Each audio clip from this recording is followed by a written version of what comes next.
Welcome to the deep dive. Today we're heading somewhere pretty extraordinary, a city that's just buzzing with this raw industrial energy. It's a place where resilience isn't just, a nice idea. It's literally how they live day to day. And they have this incredibly sharp sense of humor that seems to hold it all together. And we're diving deep into Auda City today, using some really detailed sources. Absolutely. Our mission really is to get under the skin of Auda City, figure out what makes it tick. From the ground up, the environment, the society, the politics. And how people actually thrive there, against pretty tough odds. Exactly. And the level of detail we have is, well, it's fascinating. Lots to unpack. So let's start with the core identity. The sources call it conflicted performance, right? Hmm. And there's this saying, you gotta laugh or you'll break. How literal is that? Oh, it's incredibly literal. It's not just a saying. It's like their operating system. Yeah. It shows how sharing vulnerability, finding humor, even when things are bleak, that becomes a bedrock. So it's deeply embedded. Deeply.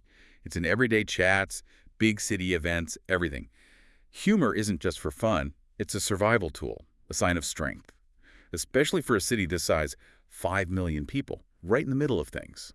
And this whole defiant vibe, this laugh or break thing, it's not just spirit, it's physically there, isn't it? In the landscape itself. Definitely.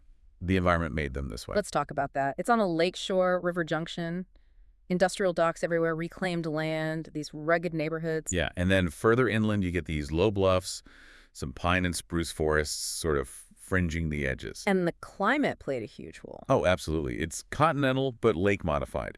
So you get these really cold winters, but milder summers than you might expect, and it's pretty humid year-round. Which helped industry. Exactly. That climate, plus the easy trade routes inland. Perfect storm for heavy industry to just, boom. It really shows how geography shapes a place. Looking at descriptions of the city, the architecture is such a mix. You've got the expected stuff, brick factories, steel frames, smokestacks, elevated trains, gritty. Right, the classic industrial look. But then, suddenly there are these converted warehouses covered in bright murals, modular housing, rooftop gardens even, and old steel bridges turned into like parks or walkways. That contrast is key. It's visually striking. The sources mention inspirations like Chicago, Detroit, Liverpool, those big industrial cities. Okay, I can see that. But there's also this hint of, like, early cyberpunk. Before everything got super high-tech, just that raw, make-do, repurposing energy, they're constantly turning the old into something new. And even the plants and animals fit this theme, right? Yeah. Everything is adapted. Totally. Like smoke wood, this fast-growing tree they use for everything, building, Yeah. fuel. Then iron fern. This stuff is amazing. It's rust red and grows in polluted soil. Seriously, wow. Yeah. And canal lilies that are adapted to living in runoff water. Each one is a survivor. And the animals. It's just as unique. Gutter gulls are everywhere. Super adaptive scavengers. The lake stags are these sleek, swimming deer. They've kind of become a symbol for the city's wilder side. Swimming deer. Yeah. And bristle beetles. They thrive in damp spots, but people actually farm them. Farm them for For what? dyes and paints. It's this whole complete ecosystem born out of industry and resilience. It's incredible how everything connects back. Which brings us to, well, daily life. The food sounds intense. Intense is a good word. Bold, unpretentious. You got things like smokewood, stew hearty, smoky, root veggies, maybe some meat, those iron fern leaves. Right. And canal cakes. Yeah, gritty cornmeal patties, fried up. Sometimes they put a bit of syrup from the canal lilies on them. A little sweetness with the grit. And rust loaf sandwiches. The name alone. Yeah. Pickled meats, really spicy mustard, and that bristle beetle relish gives it a kick. Brittle beetle relish. And yeah. night shift noodles, classic street food. And Cheap, spicy, beloved by the late night workers. so the flavors are strong. Yeah. Very. Savory, bold, tangy, lots of vinegar, black pepper, preserved stuff. It makes sense, right? Given their climate and limited local crops, just the iron fern, lilies, some root called hearthroot, and smokewood, they use what they have brilliantly. And their clothes sound just as practical. Denim, patches, steel-toed boots. Exactly. Layers are key because the weather's all over the place. Work aprons, scarves, oilskins for wet work, utility belts. Function first, always. But they have ceremonial wear, too. That sounds like a contradiction. You'd think, but it fits. Sharp suits, but made from recycled fabrics. silk dyed with those bristle beetles. Ah, the beetles again. They get around. But the coolest things are the painted workers' coats. They're treated like heirlooms, hung up in public spaces. Wow. And murals as fashion. People literally paint designs right onto their clothes, like wearing street art. It's a statement. That is very Auda. What about music? Is it all just factory noise? Not at all. It's vibrant. You get grip pop, spoken word blues, dockworker jazz, garage folk. And yeah, the underground factory raves, it's more like metalcore and synth punk. It's the sound of the city. What instruments do they use? Some standard stuff, but also really unique things. Steam organs, lots of metallic percussion hitting pipes, barrels, bottle flutes, a deep bass sound they call gravel bass, Okay. and repurposed tools. Hammers on iron drums, fan blades used as chimes. It all channels that feeling of resilience, frustration, humor, pride. It's raw. Even their language sounds tough. We build it, we break it, we build it again. Powerful, right? Powerful. And grit is grace in rusted boots. They don't mince words. They really don't. And the slang is fantastic, like scrap shine. Scrap job. Yeah, finding beauty in something broken or discarded, seeing the potential, that's pure Auda. Or grind light could be literal dawn after a long shift. Or just that moment a hard truth hits you. Grind light. I like that. These phrases really open a window into how they see the world, how they find meaning. So let's shift to society. The class system is interesting. It's not just about money, is it? It's about manual labor versus sitting behind a desk. Pretty much. You've got the grit-born. They're the heart and soul workers, artists, fixers. Being grit-born is a badge of honor. They hold the real cultural power. Okay. Then the up deck, corporate types, industrialists, often resented, Okay. especially if they haven't, put in time doing actual physical work. Right, haven't done shift work. Exactly. And then there's the stray line. Drifters, underground artists, outcasts, technically lower class, but they have a huge influence on culture, on activism. So how do they all get along? Or don't they? It's tense, for sure, but the culture, it kind of punches up at the powerful, laughs sideways at everyone, but ultimately they look out for their own. That shared experience, that grit, it often bridges the gaps when things get serious. And family isn't always traditional blood ties. Often not. You have patch families, chosen families, extended networks. Kids might have several guardians, aunts, uncles, neighbors, workmates. Multi-home kids, the notes say. Yeah, it takes a row house, is the saying, and strong traditions of legacy labor families tied to specific trades for generations, passing down tools, skills. It sounds really interconnected. Deeply, which shapes how they view elders, too. Respect isn't automatic. It's earned by still contributing, still showing up, or by telling the best stories. Practicality again. What about customs? The roast culture sounds brutal. It can seem that way, but teasing is affection.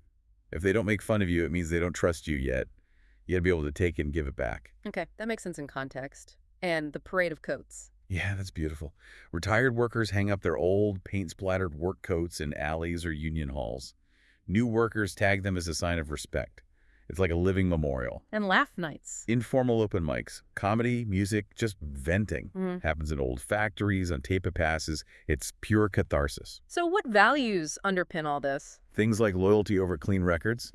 They'd rather have a slightly shady friend who's got their back than someone squeaky clean who doesn't. Makes sense. Effort over elegance. Trying hard, even if you mess up, is way more respected than just looking perfect.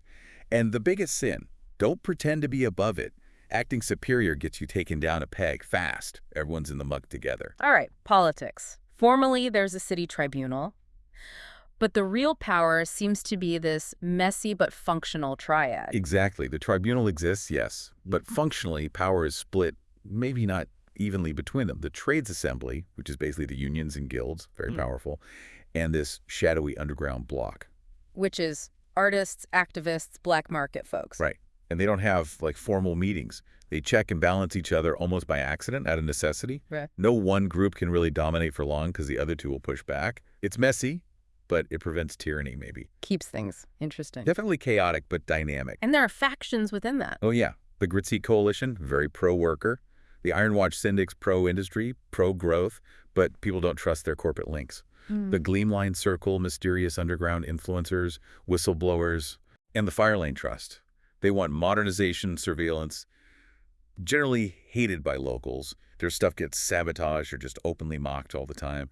Shows that Audan resistance to top-down control. And law enforcement reflects this complexity. Totally. The official civic guard, Underfunded, often looks the other way. Most are locals.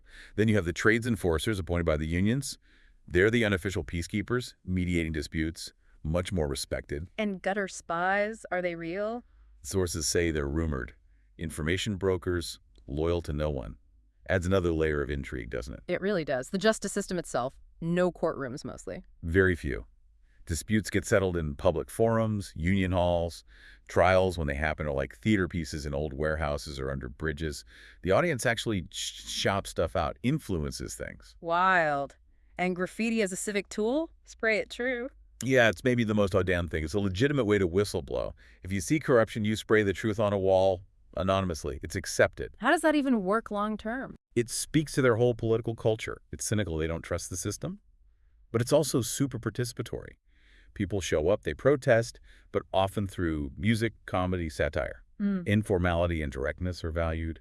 Graffiti is just the ultimate expression of that raw, public, anonymous truth. Okay, let's talk economy.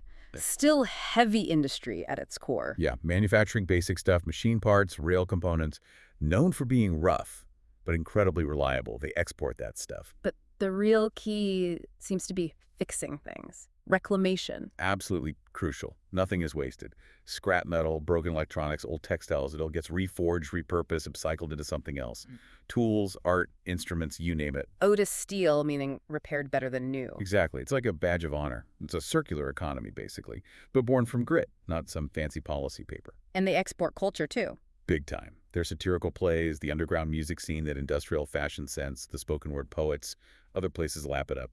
Auda's seen as the nation's cultural pressure valve. They sell their catharsis. What about other industries? They do specialized processing spices and dyes using those bristle beetles and canal lilies. Yeah. They have to import grains, but they're masters at using their unique local resources. And money isn't just coins. They use the standard as-a-man coinage, they call them grits. But underneath, it's all barter. Meal tokens from cafeterias, chits for work done, vouchers for performances, even scrap certificates, basically. Certified lumps of valuable refined scrap metal. Wow, so reputation must be huge. Immense. That's the cultural currency. Being worth your grit means you're reliable, honest. Being light on your boots means you're lazy or untrustworthy. Artists, craftspeople, they can literally trade on their reputation sometimes. Social capital is real currency there. And the guilds are central to this whole system. Absolutely. The Forge Lane Compact, the big industrial guilds, fiercely unionized, the Patch Cart Union recyclers, upcyclers, they run campaigns like One More Life, fixing old tech for people. The Rivet Sisterhood, mostly women builders, artists, metalworkers, known for making incredible protest fashion. The Dock Folk Syndicate handle the canals, known for being dramatic but effective. And the Gleam Line vendors, the shadow market, dealing in ideas, prototypes. So the whole economic mindset is resourceful pride. That sums it up nicely. Craft over luxury. Yeah. If it's flimsy, it's worthless. Scarcity is art. They genuinely appreciate the look of something well repaired, the patina. No shame in hustle. Everyone's got a side gig. And graffiti is marketing. Yeah. Walls are like living billboards. Prices, job openings, political slogans, ads for gigs. It's dynamic, constantly changing. Forget slick ad campaigns. Let's move to spirituality. It sounds just as unique. They have gods. Sort of. More like patron figures, maybe. There's the Iron Saint represents resilience, Right. self-repair. Legend says they rebuilt their own body from scrap. Every repair is a prayer to the saint. Okay. Lady Grit, patron of workers. Single moms.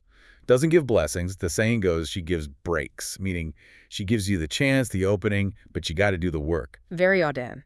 Totally.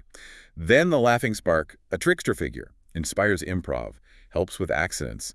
Engineers and performers love this one. And the Silent Gear, more of a concept, like this hidden mechanism that makes things work. Machinists might whisper to it for precision. And the clergies are mechanics, comedians. Pretty much. Patch priests are mechanics who act as ministers. Their garages are like confessionals. No judgment, just diagnostics. That's brilliant. Gesture sanctifiers use comedy for spiritual guidance, provoking thought through laughter. And the Welded Order are like monks, but with vows of utility and service. Faith is lived through work and adaptation. The rituals sound very practical, too. The fixing hour. Yeah, after sunset, people fix things. Objects, sure, but also relationships, promises. Often ends with shared food or laughter. The first spark is for newborns, a little welding spark.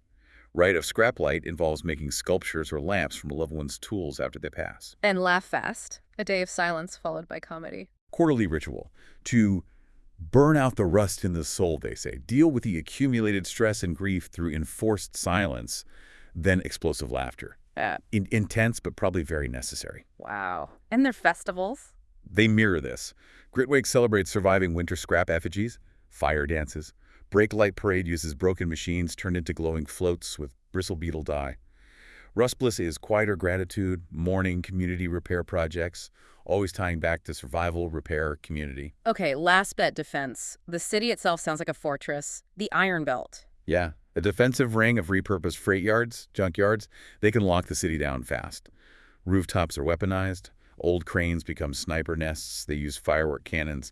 Canals have nests and mine lily traps. Fake exploding lilies. Apparently, the city is a defense system. And the army isn't standard either. Not at all. The Gilded Guard are citizen soldiers from the guilds, using modified tools as weapons.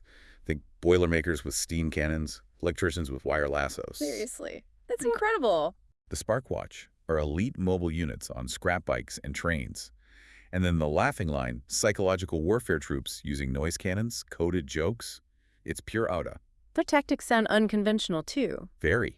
Weaponizing the terrain, collapsing tunnels, rerouting steam, blending in with civilians, repurposing everything. Trash cans become barricades, signs become shields. They use swarm and fade, quick strikes, then disappear. And noise and decoy stuff, like the famous rust walls. Rust wall. Whole districts go dark and silent. Yeah. Then bam, coordinated attack from unexpected places. It's legendary. It all feeds into their myths, doesn't it? Definitely. We are the Scrap Knights. The idea that ordinary people with ordinary tools can defend the city. War paint isn't just paint, it's grease, mural ink, a statement. And the Great Shutdown Siege is famous city went totally silent for 72 hours, then launched this massive counterattack they commemorated every year. What an absolutely fascinating place. Auda City. It feels like every single detail, every joke, every fix tells this larger story about survival and finding ways to keep going together. It really does. It's a powerful example of resilience, of ingenuity born from necessity. And that core philosophy, you got to laugh for your break. Yeah. It resonates, doesn't it? It really does. It makes you think, in our own lives, maybe not facing that level of grit, but still. Mm-hmm. When does embracing that grit as grace or finding that scrap shine, that beauty in the broken bits, when does that change things for us? Mm-hmm. What are the everyday reclamations, the little bits of ingenuity or humor we use to get through? Maybe they're closer than we think.